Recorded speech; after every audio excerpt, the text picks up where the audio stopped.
My wife is from Rochester, New York, so a drive out to see family usually includes a trip to Wegmans, enjoyment of a garbage plate, and a browse at Record Archive. Rochester also boasts some incredible historic sites and museums, and the best of these, in my opinion, is the Strong Museum of Play in downtown Rochester.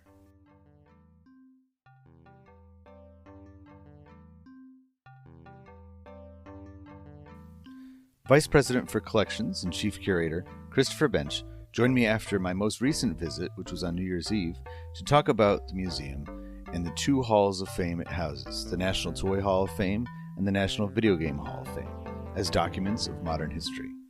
You can listen to Part 1 by going back to March 16th, wherever you're listening now. I really hope to do a podcast karaoke sometime with the Strong Museum because, as you'll hear in Part 2, each action figure, doll, board game, playset, arcade game, pinball machine, dollhouse, and play kitchen is such a huge part of everyone's individual life story. Here's Part 2.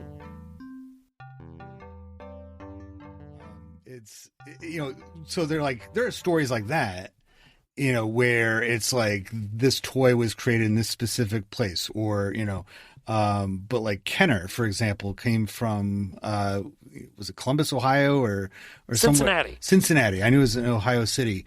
There's really no like mecca for toys, or at least the manufacturing of them. I know FEO Schwartz in New York has that, draw to it, but as being like the ultimate toy store. But as far as playing with the toys, imagination use, ideas, or, where the toys are coming from as far as movies, TV shows, other pop culture, because that's a universal thing, it could be anywhere. So it's just like a really good stroke of luck, I suppose, or good organization, good, forward thinking for the Strong to develop into that, so that by the late 1990s, you were there to say, all right, we're going to take on this job of being the authority on toys, games, and other diversions when it comes, to that. So would you say that as far as somebody who's never been there, who's never arrived, it's not quite a children's museum. It has similar components to it as far as the hands-on stuff. And of course, there's plenty for kids to do there. But who is your intended audience that you are reaching out to? It's really everyone who's ever played or who plays today. So we want it to be pretty universal. When people have thought of us as being a children's museum, my line is that we never want to be that Chuck E. Cheese experience where the kids are having fun, but the grown-ups are suicidal. And we want to engage entirety of multi-generational groups. So there's something for toddlers, there's something for kids, there's something for tweens, and something for grown-ups. Half of our attendance every year of 600,000 people currently are adults, some of whom come with kids and some who don't.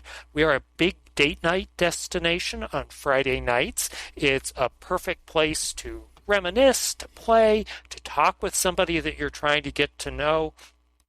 There's no alcohol or smoke involved. It's not sitting at a movie being silent. So it's a great place for people in their 20s who come here and treat us as an environment to get to know somebody. So we really are reaching out. And right now, we're putting on a 90,000 square foot expansion because the big growth area in the field of play in the last 40, 50 years has been in video games. And we've been the home to the World Video Game Hall of Fame for about 5-6 years now. I'm losing track. We created that based on the success of the National Toy Hall of Fame. And what our expansion will devote itself to is largely the history and the experience of video games, because we did audience surveys and analysis and found that that was the subject that would broaden our age bracket, that would get new people who weren't thinking of us originally to come to the Strong Museum to come to Rochester and would build on what we'd all done so far. That's one of the same reasons that we added a high adventure ropes course a little more than a year ago, that were not just for toddlers to play in a miniature Wegmans supermarket. We're where you can do something that feels daring and exciting, climb 3 feet up in our 3 stories up in our atrium, and really trying to reach out to people of all ages. I go to speak to senior groups all the time, and when those groups wind up sending field trips, we have to shove them out the door at the end of the day the same way we do with the 6-year-olds, because they're having so much fun, they're so engaged, they are traveling in time, they are enjoying their memories, they're watching other people play, and they're playing themselves. It's such an experience to be there. So recently I said I was here, the last few hours of 2022 I was visiting, but before that, I think it'd been probably about 6 or 7 years before. And I noticed there was a difference with the way that the video games are presented. That it seemed like somewhere where it used to be there in one spot only, and now there's a few more of them kind of integrated into the different floors. And I really like that a lot because it shows that there's, kind of a marriage between those things. It's not just, like you said before, like very few people, have like a media room, where it's like, well, this is where we watch movies and play video games. Over there, is where we play with the toys. Most of the time, it's all around. It's like you got in your own house, you might have like your toys here, your board games here, and your video game set up over there. It's all just kind of part of the same, diversions that you can, or leisure activities that you can spend, especially if you're a kid. And I like that about how it's kind of matched up with that. And, the Strong has such a strong section of books and learning and the literary components. I love the Berenstain Bears section. I was always like, and the first time I went to Strong, I was like, yeah, I was so excited because that was, for me, those books were like my haven. It was like when I was a kid, I was like, if I was ever down or needed something to cheer me up or something, I'd be like, oh, Berenstain Bears, I love these books. And so being able to walk right into the stories, was just it's a fantastic thing. And it's like, yeah, books and play, they're not distant cousins at all. They're siblings. They go right there. It's all part of that experience. And so it's very, I think just the layout of it. And so it's exciting to hear that that's expanded even more to encompass so much of the experience. I know that the Hall of Fame brings in toys from all different time periods, but when would you say that playtime, especially childhood playtime, is there like a starting point for that? Because you have toys in your collection that date back hundreds of years. But as far as like a universal, popular childhood play experience, is there an era that you would say that really took off? I would really chart what we think of as play and playthings to the second half of the 19th century, the years after the Civil War, when industrialization was allowing more people to have money to buy consumer products, whether that's for their homes or things like toys for their kids. There was also the Amazon of its day, the Sears Roebuck catalog that could bring products to wherever you were across the continent, whether you were in a city or remotely rural. And those really started establishing, as did requirements that kids no longer work in factories, that kids attend school. That broke childhood into a sort of a different structure with time that was devoted to studies, but also time for play.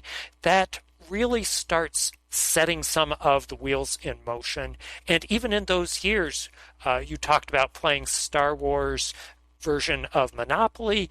That's when licensed character products started coming into effect, not from movies and TV or comic books, but from books and comic strips in the newspaper. So lots of the patterns that look really familiar to us are starting in those years, especially from about 1875 to 1900, in ways that really resonate and continue to carry on today.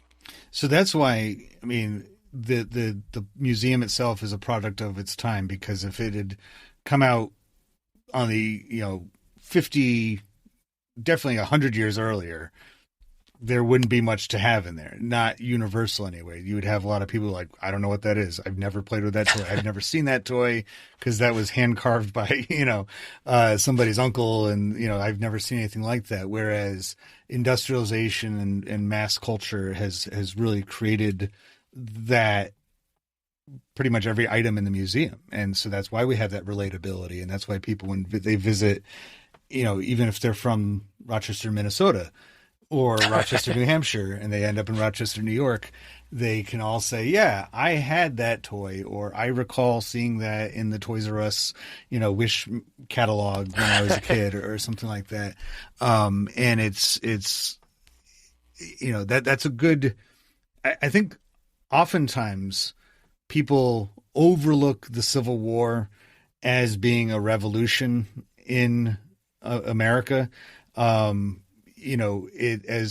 I always point out to my students, revolutions need not be violent, right? They don't always, and I would say the Civil War, just like the American Revolution, the one from 18th century, wasn't just the Revolutionary War. The Revolutionary War was part of a overall revolution, a changing of so many capacities of life. And the Civil War was the same way. That was a 4-year span that was part of a larger revolution in the country's, where it was from, arguably. And I think going back to the Erie Canal, that played a pretty big role in it, as far as, the industrialization of the country and being able to reach, culturally. You could publish a book in New York and it could be read all the way in Milwaukee, later in the month. It was like, that's extending the culture. And so that, I think most of the time we put like the 20s as the beginning of mass culture. And there is, of course, some reasonability behind that, but you could go back another 2 generations and get enough to support that idea of, not to get long-winded about Erie Canal stuff, but I think about the Seneca Falls Convention. And, and there was some famous Rochesterians present there. They have the It's a Wonderful Life Museum there because, that movie's connection to it. But, the other probably more important museum would be the Women's Rights Convention Park. And they have, the Declaration of Sentiments. And the reason why it models the Declaration of Independence word for word almost is because every school kid in the 1840s and between 1776 and the 1840s was reciting that Declaration of Independence. That's how they learned. That's how they, hopefully they weren't playing, while doing that, but like that was their way of getting across. And so the best way to introduce a new idea like women's suffrage and women's property ownership is to put it into very familiar terms. And so it's like that marks like that beginning of the revolution, that by the time you get to Reconstruction, 1870s, 1880s, it's complete. And we have a American culture that incorporates everything from the way people are learning to the way they're playing. And so, I just went on for a long time about that, but I tend to do that from time to time. It's just the wiring of my mind about it. So, well, it's fascinating to see those turning points. Yeah. When you can identify them, that okay, here's a seismic shift in the culture that goes a fresh direction. There were inklings of it before then, but we're still dealing with the repercussions of some of those seismic shifts. And it produced, I think, in the 20th century that decade by decade mentality, that it was like everything was broken into 10-year increments, even as people were experiencing it. Like, oh, now is the 50s, now is the 60s, and this is what we're doing now collectively as one big culture. And toys, playthings, time to do it is part of that puzzle. It's like, and the museum does it very nicely as well, of like saying, here's 80s toys, here's 70s toys, each time period reflected, kind of like the movie Toy Story shows how in the 60s, right. Out with the Western motif and in with space age stuff and all that. So, are you a fan of the Toy Story movies? I'm sure that... I am. I love those. I don't own very many DVDs, but I own the original 3 Toy Stories. I wasn't as crazy about Toy Story 4, but, it's all part of that continuum, and the way they spoof on the desirability of mint-in-box toys, and in Toy Story 2 in particular, and that kind of concept, it really resonates with me as a curatorial type. I was going to say, because it's like almost each installment has like a different way that we get toys and we, interact with toys. Of course, the first one, and then, with the birthday party, and then at the end they have Christmas, and then with the second one, the big toy store. The third one, I wasn't expecting when that one came out, but I'm like, oh yeah, daycare. That's where toys live forever. They can, be enjoyed by kids over and over again. And like you, the fourth one didn't really hit home as much. Like a lot of movies nowadays, it just went on a little bit too long. But we just actually rewatched that as a family last week. And I liked it a little bit more the second time around because of their concentration on the antique store. That, it's like they're so many of those toys are considered no longer playthings, but decorative things that you could incorporate them into your collections, kind of like Margaret Strong's collections, or just have them as, up on a shelf, as a, any other decoration, trying to tell your visitors, anybody that's in your house, this is what I'm interested in. This is, part of my life in some way.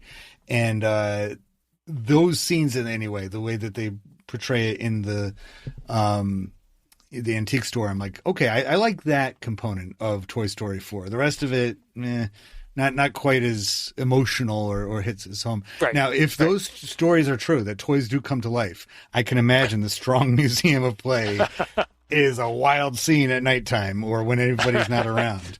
Those toys are going crazy. Every now and again, when we can't find something on the shelf where we think it is stored, we do blame them for moving around after dark when we're not watching.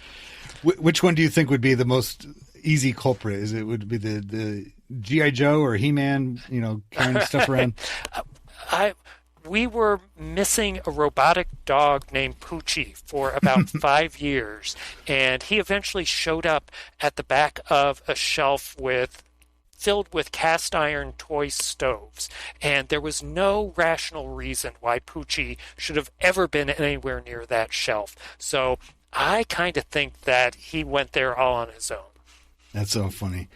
Well, I was like a kid in a toy store, basically, last time I was there, because, like I said, the first time I ever visited, actually, I didn't go, I never had the chance for a long time, but my nieces, my niece who's now 15, who joined us last time we were there. So it was kind of fun. It was like my wife and I, in our 40s, and then my son who's 8, and then our niece who's 15. We had like different tiers of interest levels there. But my niece was going when she was a little kid, toddler, and she used to call it big blocks. And for the longest time, I'm like, big blocks. And I'm like, oh, and I finally saw it, the big sculptures outside. I'm like, that's why she calls it big blocks. But, so for the longest time, when I finally went, I was, of course, blown away. I thought it was wonderful. And each time I've gone back, but this time I have this podcast, and I'm like, I am looking at every single one of these things. I'm like, this would be an endless supply of podcast episode topics, just like that video game. Let's break it down. That, that for some reason the My Buddy stands out to me. Okay. I saw that the other day, and I was like, that would be in a whole episode right there. Every one of these items says something about the time period that it comes from. You know, that it was like, you know, this was seen as the toy that the kids were going to want because either they watched it on TV, like you said, they had some kind of deal with the, you know, the commercialization of characters, or, you know, the copywriting of them, or it was something that was just matching with, you know, the time that people had on their hands, you know. And museums are the same kind of way too. I've been noticing in, you know, museums that have been opening or always want to stay on the cutting edge. So many of them are incorporating smartphones into their experiences. Like I went to the Dr. Seuss Museum in Springfield. You know, if you can't get into the Basketball Hall of Fame, you know, go to the Dr. Seuss Museum down the street. And almost every single room there had an opportunity for you to take a selfie with, you know, the Lorax, or, you know, here's, you know, the Cat in the Hat kind of thing. The Strong is evolving as well. Have those conversations come up of how can we stay relevant, cutting edge? You know, obviously it's going to the nostalgia component can only go so far. The hands-on stuff, the futuristic stuff, has that come up a lot in conversations? Most vividly in our expansion, one of those exhibits that's going to open at the end of June 2023 is one called Level Up that basically puts you in a video game. So you meet challenges, you create an avatar, you have an RFID bracelet that tracks your progress through the course of the exhibit, meeting these objectives. You compete against people in your group, other people in the museum. It is a way of making you feel like you're in the midst of the video game. It's a little bit of the qualities of an escape room with some other kinds of challenges all blended in together. And we hope that that's going to be kind of the interactive, interpersonal relationship. What we aren't so thrilled with is if people are just concentrating on their phones. We want them to talk to each other, to relate to the other people in the museum. I'm a firm believer that people are the ultimate interactive device, and as bright as artificial intelligence gets, it's never going to be as adaptable and flexible and interesting as people can be. You're absolutely right about that. And that's something I've learned and not learned, but like I knew it all along, but it's been proven to me when I do my on the spot, you know, stuff. Cause I get people that are like, you know, I don't know enough about this. I'm like, you don't even need to be an expert about anything.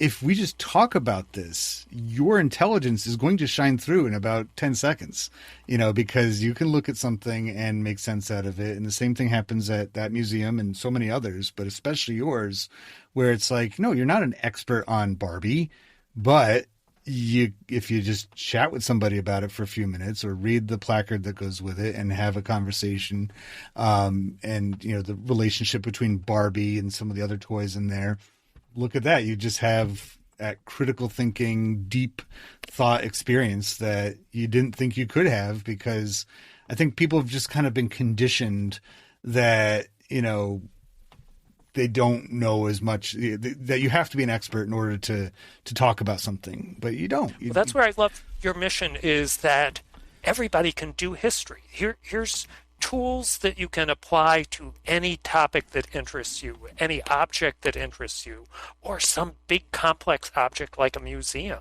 So you can do this, you can make sense of it, you can put it in context, you can derive meaning from it, all of that. I think what you're doing is so spot on, and maybe that's just because I was a history major in college. I was also an English major because I love stories, and to me, history and literature and museums are all about telling stories about who we are, where we've come from, where we're going, and I think that's just a fascinating undertaking, and the reason why I'm still at the Strong Museum 3 decades later. It's all about, and I'm just so glad that the Strong is moving along and not breakneck, you know, speed where you're forgetting your mission and what you're meant to be doing, but moving with the times, but not so quickly or without thought behind it. And so it's such a great thing because we need more of that.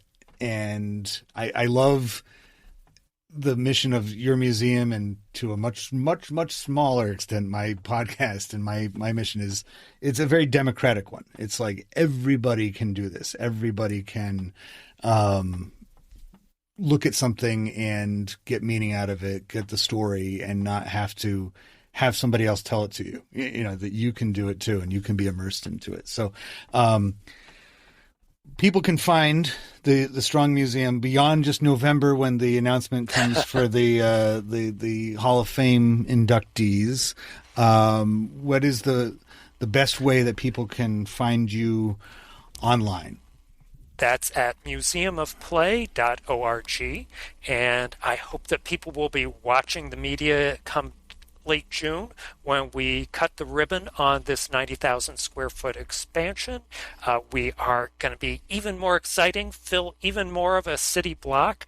We have audience estimates that in a year or two we'll be drawing almost 1 million people to the museum every year. So we're a big magnet, we hope, and that we can really engage, delight people. And we've got a partner who's building a Hampton Inn and Suites right next door, so you don't have to absorb it all in one day. Yeah. Make a weekend of it, stay over, experience some more of the wonders of Rochester, the Strong Museum, the Finger Lakes region, and we're just out to make a great experience for people of every age. I don't know if you're willing to say it, but I'll go ahead and say it. But I think that one of the reasons why Rochester, New York, which could easily go the same direction as a lot of other industrial cities, that it's rebounding, because Kodak downsized quite a bit a few years ago, right, and really kind of put a strain on the city in a lot of ways. But I think one of the reasons why it's so resilient, I think the Strong has a big part of it, because of the attention that you get, because of your, such a wide audience appeal to it. And it's such a unique museum and has so much cool stuff in there that it's a big reason why Rochester is, because just walking around the neighborhood where the Strong is, you have, craft beer places and restaurants that have video game themes to them, or, and has like that just overall feeling of like, yeah, there's some, we may have gone on a bit of a slump as a city, but we're on our way back up, and there's exciting stuff happening here in Rochester. And I think that the Strong has a major role in that, if not the biggest role. Thanks, Eric. And we always have our eye on the next big thing. So even after this big expansion opens, after the exhibits in that, I'm working on a new project called the National Archives of Game Show History, because nobody in the country was preserving the history of game shows. So we are that place. We aren't Hollywood, but we're bringing our little bit of Hollywood to Rochester. So we've got the original digital board from Family Feud that was from 1975 to 1995. I've been acquiring games from The Price is Right. Just great things happening. Having Bob Eubanks, the longtime host of the Newlywed Game, was just here to check us out. So we're becoming a magnet for that topic, as well as games that you play on your table or on your electronic device. Because, as I say to folks, you think people yell at their favorite sports teams. That's nothing like what they yell at the idiot who misses that question on the game show. Yes. I was talking to a guest a few months ago who was a contestant on Wheel of Fortune. And that's one of those shows that's like so built into, that and Jeopardy are so built into like the American dinner time routine in, most of the country. And so often people are like, how do you not know? There's like 2 letters missing and you keep getting it wrong. Jeopardy the same way. So you got my attention. I'll be back for that. Definitely. I love game shows and what a great thing to have. So Chris Bensch, thank you so much for joining the Everything is a Primary Source podcast, where everything, including the Strong Museum of Play, is a primary source. And we will talk to you again next time. All right. Hope you come back soon, Eric. I hope so too. So next time you're out in Western New York, make sure you pay a visit to the Strong Museum of Play. They never, ever disappoint. You'll have a great time. Now, I don't mean to boast, but as a result of recording this episode with Chris, my wife and I were offered a behind-the-scenes tour of the world-class museum when we visited in June. If you go to my Instagram, which is Everything is a Primary Source Podcast, you'll see some pictures there. But also Substack, epspodcast.substack.com, where I did a huge photo dump of all the pictures I took in the archives. Thank you for listening to Everything is a Primary Source Podcast, Part-2-Palooza. Tune in next week for Part 2 of my episode about Buddy Holly. I'll talk to you then.